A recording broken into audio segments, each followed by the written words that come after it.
It's time. It's that time.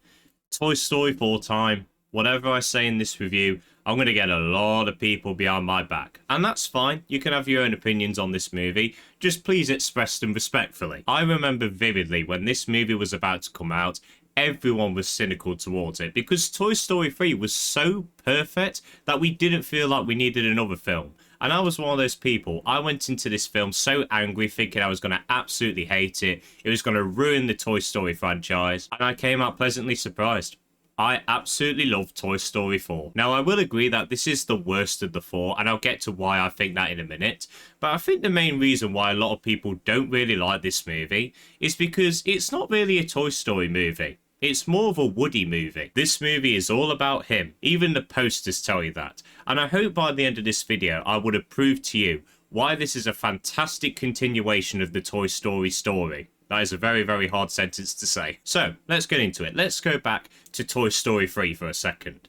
In that movie, Bonnie finds Woody, and it's clear that she really likes Woody. She loves playing with her throughout the middle section of that movie. And even when Andy gives Woody away to her, it's clear that she still really, really likes it. But jumping to Toy Story 4, Woody is no longer popular with Bonnie. He spends most of the time locked in the closet with the other unused toys, and he tries his very best to try and win back her love by helping her out in kindergarten. By the way, I don't know if it's kindergarten or kindergarten. I don't know what you Americans call it. Now, an issue that I see people having with this movie is that it ruins the ending of Toy Story 3 and most of the development that a lot of those characters went through. They feel that it made those scenes of Bonnie liking Woody and the promise she made to Andy to take care of Woody so insignificant now, and it also ruins Woody's arc of that movie as well, of fully moving on from Andy, because throughout this movie you can tell that he still has some connection to Andy. I remember with Andy, I would go to school with him. I'm sorry, Woody. I hate to sound like a broken record, but Bonnie's not Andy. You were going to be there for Andy when he... Who's Andy? I mean, Bonnie. And now people think that Bonnie's an arsehole because she broke the promise she made to Andy, and that Woody has just reset his character arc now, still not fully gotten over him. I don't think that whatsoever. I think this is a perfectly normal continuation. In my eyes, both of these aspects are fairly normal for characters and human beings alike. Let's start off with Woody being discarded by Bonnie.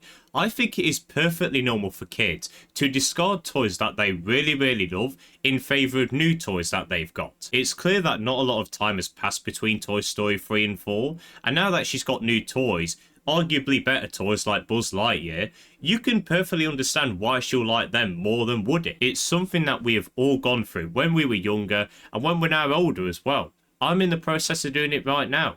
I'm getting rid of all of my pop figures. I absolutely used to love them in favour of comic books and physical media. So I think that change is very much justified. You have to remember, Bonnie's just a little girl. Her brain's not fully developed yet. You can't expect her to make promises like that all of the time. But what about Woody's attachment to Andy? Why, after his journey in Toy Story 3, does he still have a connection to Andy?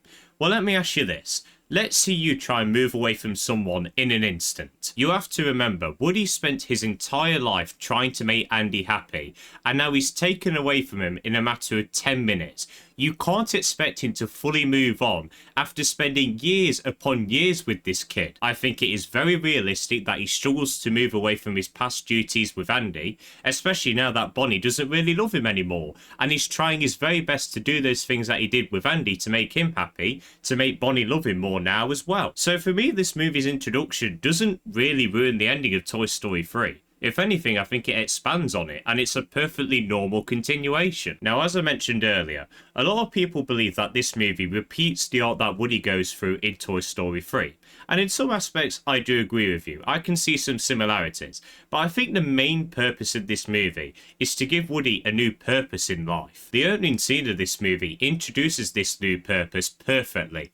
Bo Peep is taken away from Molly and his sister because Molly's grown up, and Bo Peep is content with that. She's accepted that Molly is moving on, and when Woody tries to save her, he realises that she needs to move on, And I love that that little moment shows that he was always meant to be a lost toy, because he nearly goes with her. He nearly leaves Andy and all the other toys behind like that. It shows that he's ready to move on sometime. He just needs a wake-up call in the future to show him that he deserves to be a lost toy, and that he can use his skills to help toys find new owners of their own. And that wake-up call comes in the very next scene when Bonnie puts him in the closet and he realizes that he doesn't need a designated kid to make him happy and feel fulfilled. That is the message of Toy Story 4. If Toy Story 3 was about growing up and learning how to move on in life, Toy Story 4 is about learning from the past, learning your responsibilities and your skills, taking them and using them to further yourself and help other people in the future. We can't fully stick by our past responsibilities and duties,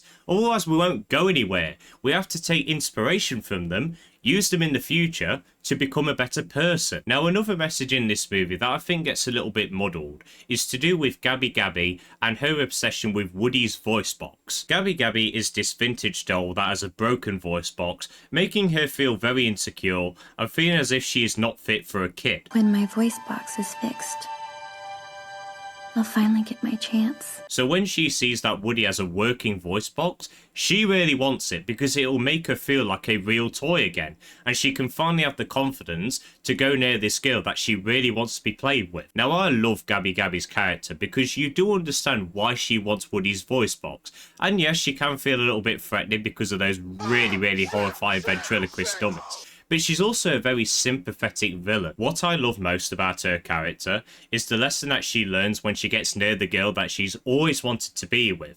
The girl picks her up, the way that it's presented, you feel like the girl's going to take her home, and then boom. Any piece of self-confidence that she had left is just gone in an instant. This moment shows that you could be the best toy ever, you could be absolutely perfect, but you're never going to impress everyone, even certain people that you really want to be with. And this moment also echoes Woody's arc as well. Just because he was one kid's favourite doesn't mean he will be someone else's favourite. But Gabby Gabby does get a really nice ending. Woody uses his skills to help her find a new kid that really loves her, and she loves her back. It's a really sweet ending, you feel very happy for her, and it makes Woody feel accomplished as well. Now, some people really don't like this part of the movie and its messaging. Some people believe that it's telling kids that if you have any imperfections or anything that is not normal to the average person, you need to fix it instantly, otherwise you will never make friends. And I don't know about you, but to me that's just completely false. Because not one time in this movie does another toy tell Gabby Gabby that she is not worthy of another kid. She just thinks she isn't because she has an imperfection. And unfortunately, that is something a lot of people go through. For example, I have Asperger's syndrome. When I was very young, I didn't want to talk to anyone, make friends, because I didn't feel like I was worthy of them.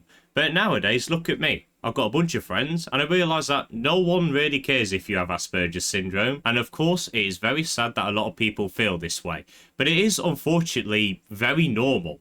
And I think it is very understandable why Gabby Gabby feels this way about herself. I also think Gabby Gabby is a lot like Forky as well. Forky is a toy made by Bonnie out of a spork, and he thinks he deserves to be in the bin because he wasn't made like a traditional toy. But over time, he learns that maybe to some kids, he looks like trash. But to Bonnie, this one kid, he is her favourite toy. I really don't see how this film sends the message that imperfections are bad and that you're never going to get a friend because of it.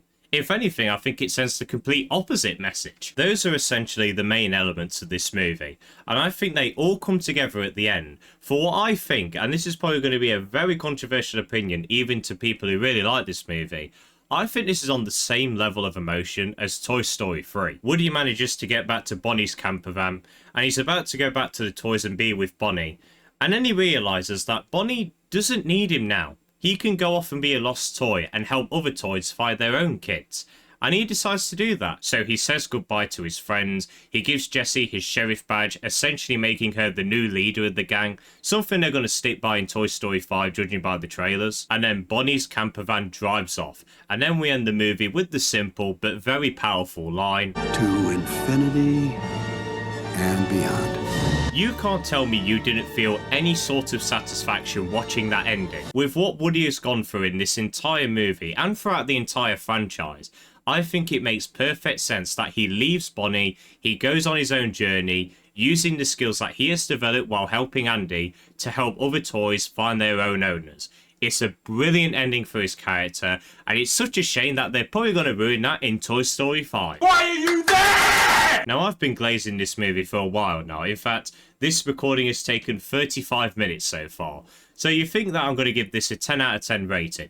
I'm not. This movie does have a really big issue. My biggest issue with this movie is that the other toys are not utilised very, very well. Characters like Jessie, Rex, they're not really doing anything in this movie. They just sat around in a camper van for the whole movie.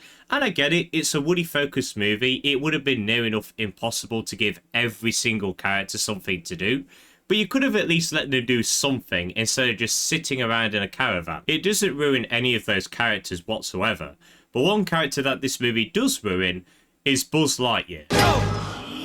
Now, when you think of Buzz Lightyear, what words come to your head? Maybe brave, smart, leader, badass.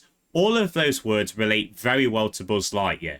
Not in Toy Story 4 though. And that is because Buzz Lightyear is so dumb in this movie. He listens to his inner voice, aka his voice box, presses his button, says something, and it makes him decide what he has to do. At the start of this movie, when Woody goes missing, Buzz can't decide if he wants to go out and try and save it. In the previous movies, Buzz Lightyear would not have wasted a single second to try and save Woody. In Toy Story 2, as soon as Al steals Woody, he jumps down that drain pipe, he chases the car, tries to unlock the boot. It's so badass and the qualities of a good friend.